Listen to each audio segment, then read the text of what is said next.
কিছু কিছু লোক আছে যে একেবারে সিসিটিভির মতো কাজ করে, আবার কিছু কিছু লোক আছে পাড়ার, দেখবে সাংবাদিকের মতো কাজ করে। সকাল হলেই যে কার বাড়ি কী হলো কি না হলো সমস্ত খবরাখবর এখান থেকে ওখান পাচার করে, ওখান থেকে সেখান পাচার করে। আবার কিছু কিছু লোক আছে দেখবে সিসিটিভির কাজ করে। সেটা হচ্ছে একটুখানি তুমি কোথায় গেলে সরাসরি তোমাকে দেখবে না, বা তোমার বাড়িতে কে এলো সরাসরি তোমাকে দেখবে না। দেখবে কি করে?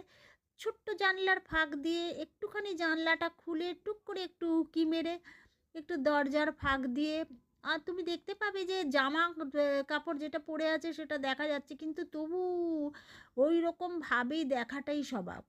আরে বাবা, আমি একটা জিনিস বুঝে পাই না, যদি দেখতেই হয় যে কে এলো, আমরা কোথায় গেলাম বা কে কোথায় গেল সেটাকে দেখবে, তাহলে তো এসেই তো দেখতে পারে, বা যদি তেমন অসুবিধা হয় তাহলে পুরোপুরি খুলেই তো দেখতে পারে। তাহলে এইরকমভাবে উকি ঝুঁকি মেরে দেখার কি আছে?